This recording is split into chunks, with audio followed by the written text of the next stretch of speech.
Alright guys, I'm back, and I'm here to talk about the three main event matches of Wrestlemania this year.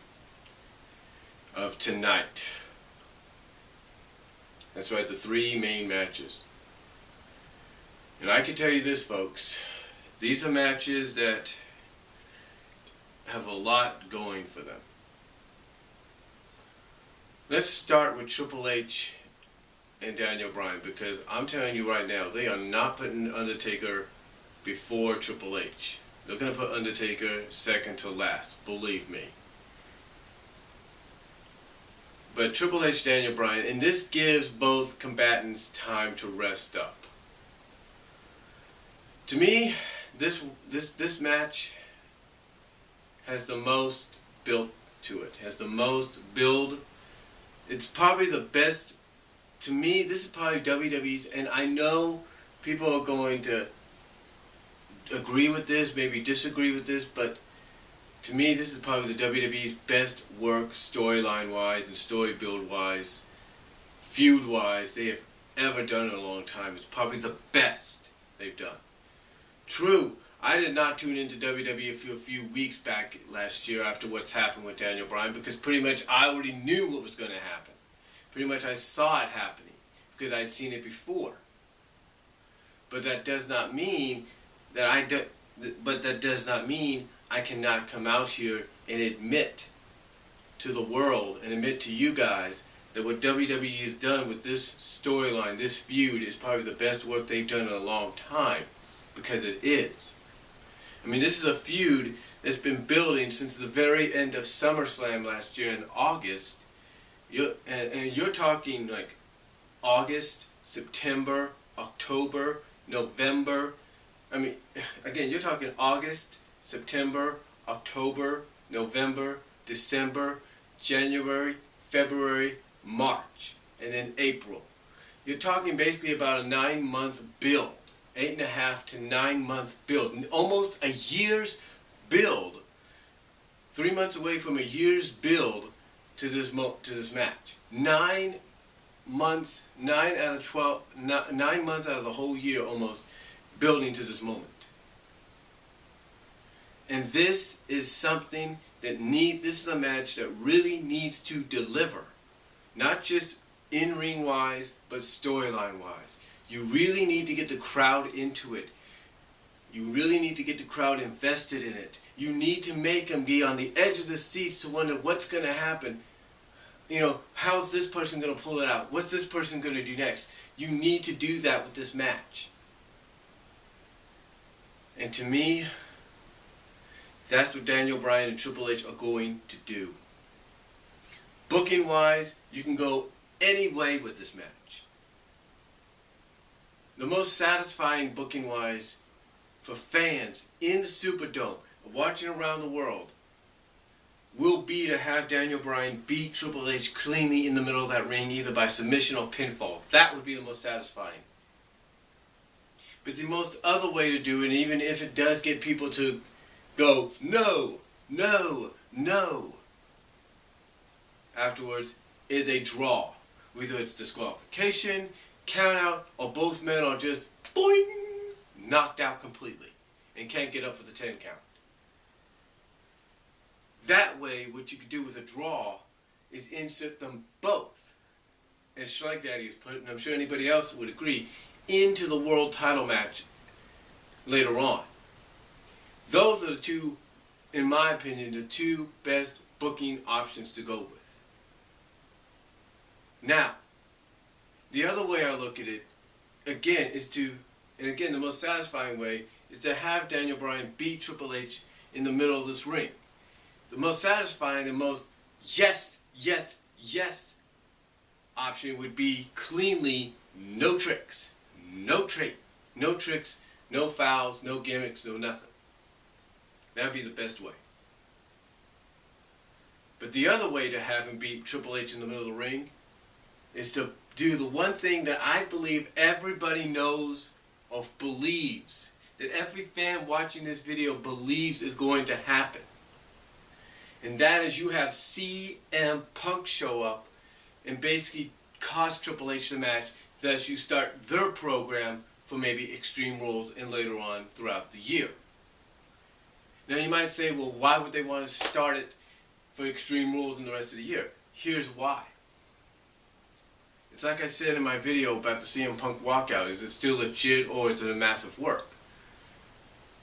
CM Punk probably knows in his heart, in his mind, that if he would have competed against Triple H at WrestleMania, then he probably would have been booked to lose. And he doesn't want to do that. Because he realizes that, hey, if I face Triple H, let's say at Extreme Rules, or I face him down the line, let's say at the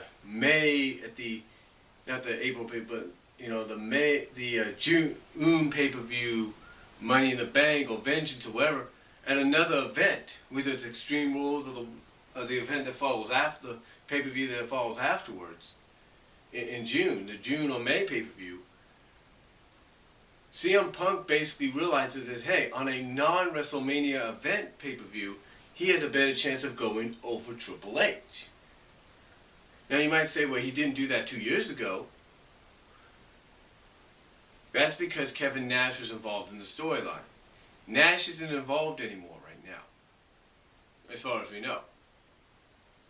All we know is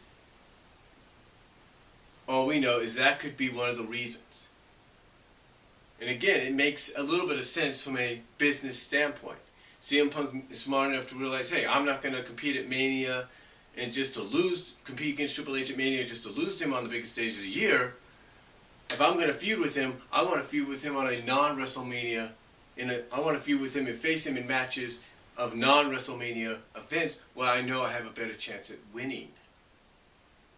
So, to me, that would be, the other option. To me, that would be one way for Daniel Bryan to beat Triple H cleanly. That's how I look at it. So, booking-wise, either way, either one of those three ways happening, two of those three will satisfy the fans. Even if CM Punk shows up and interferes, or is down the middle, clean and everything, no tricks or anything, fans will be satisfied with a Daniel Bryan victory. They'll be kind of split. They'll be like, no, if you get the draw. But that would be rectified later on. Now, the match that I believe that will come before the WWE World Title match will be Undertaker and Brock Lesnar. Now, will this be a good match? It's all up to Taker and Lesnar. I think Taker has proven, even in his 50s, even going into his 50s, he can pull one good match out of himself and out of his opponent at least once or twice a year. Why do you think he left for a while? Why do you think he only competed very rarely when he got back from after WrestleMania? Because why do you think he competed very rarely on Raw and SmackDown? Why do you think he did that? Because one, he wanted to see if he could still go on a regular basis, and even if not, he realized, you know what, I need to take the time off, heal my body up, get myself in shape, and get back for Mania, because that's going to be my match. That's going to be my night. And this is something, believe it or not, folks, that's been building since that little competition between the two at the UFC event a couple years ago, as well as this has been something that whether WWE wants to acknowledge it or not, this is something that has not been seen in the ring. It's not been seen in the ring since late 2002. Almost 11 and a half years ago. A little over a decade ago, this has not been seen. These two have not faced each other. Yeah, times have changed. This is more of the MMA Lesnar going against the the dead man Undertaker instead of the biker Undertaker. So it's going to be interesting. I think it's going to be good. Will it be as good as CM Punk's match with him last year? Will it be good as CM Punk's match with Brock Lesnar? Hard to say. It's hard to say. But I believe this is going to be good. And I am in the majority when I say 22-0 will happen. I don't think it'll be by Tombstone. It'll be by Hell's Gate. Or some kind of submission. Because believe it or not, folks, this may resemble at times a wrestling match, but expect maybe a big percentage of this match to also represent an MMA style like match. Yeah. Look at it this way. Expect maybe 45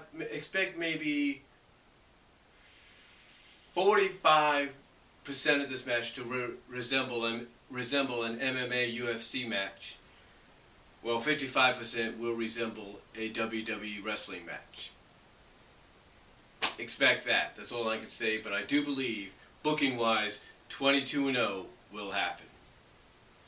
Now, as far as the WWE World Heavyweight Championship match, again, no doubt, booking-wise, you got to go with Daniel Bryan should he be inserted into the match. And he will be, no matter what. He'll be in this match. You got to insert him.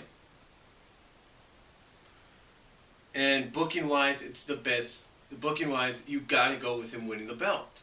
Because if WWE does not do that, and they decide, okay, we're going to let Randy keep the belt, or we're going to let Batista have it, you better, all I can say, WWE, is you better have a lot of damn good security. You better hire in the National Guard or something like that for martial law, because what you're going to end up getting is a very riotous, very violent crowd. Believe me, you will. If you don't make the right decision. If you think when people over the past few years, when they would put signs out and says, if so-and-so wins, we riot. Do you think that's just words they're saying on those signs as just threats to scare you into giving them what they want? Well, obviously you gave them what they want because apparently you take those signs seriously. You take those fans seriously, right? So what happens if you have maybe 1, 2, 3, 4 signs out there that says, if Triple H beats Daniel Bryan, we riot. Or if Triple H wins WWE title, we riot. Or Batista wins title, we riot. Or Orton wins title, we riot. What are you going to do then? Exactly. The point is, folks, the point is this. WWE needs to make the right booking decision and have Daniel Bryan go over as the champion. Walk out of Mania with the biggest moment you've had in a long time, with 83,000 plus fans going, yes, yes, yes. Give him that moment. And I guarantee you, your buy rates will go up the yin-yang, and your viewership for Raw the next night, the post-Wrestlemania edition, will go up the yin-yang. I guarantee it. People will tune more into Raw than they will Dancing with the Stars, American Idol, The Voice, any other show, Major League Baseball. They'll tune into it. And I guarantee you this.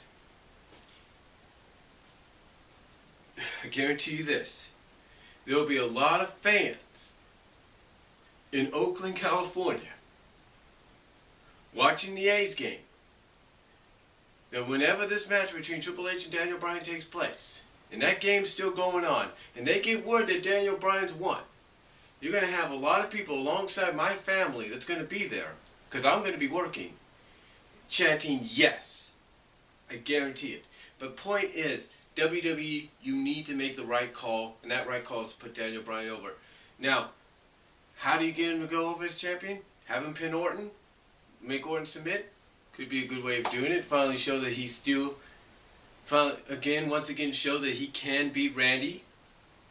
Or, they're the most... that's one option. But the two most logical options would be this. Have him pin or submit Batista to prove that Batista was not ready to come back and not ready to have the opportunity that was given to him.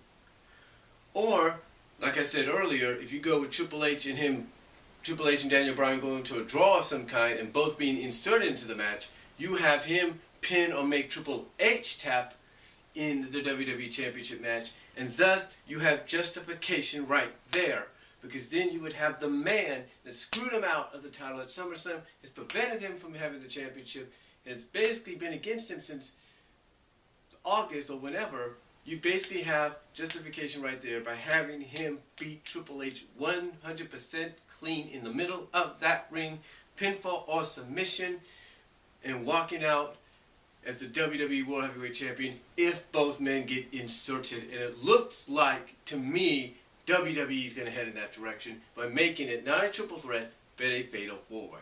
I guarantee it. So, to me, that is the best. To me, those are 2 out of the 3 best options you can go with. Like I said, you can go with him beating Randy again, which fans have seen before. But if you have him pin or make Batista submit, it shows the world, with fans, it basically will show from a storyline perspective that Batista was not ready for the opportunity given to him. Or, like I say, if you have a draw and you put both men in the match, along with Orton and Batista, and you have him beat Triple H in the middle of the ring, submission or pinfall, it shows that it will basically be true justification for him by beating the guy that's kept him away from the belt in the middle of the ring, in the main event of Mania, for the belt. So to me, those are 2 of the 3 best options. And that, ladies and gentlemen, is my way of looking at WrestleMania. And that, ladies and gentlemen, is my WrestleMania 30 preview and prediction shows. That's the way I think it's got to be done. That's the way I believe it will be done. But maybe I'm wrong. You guys let me know what you guys think. Take your time in watching both videos. God bless. Take care. I am out.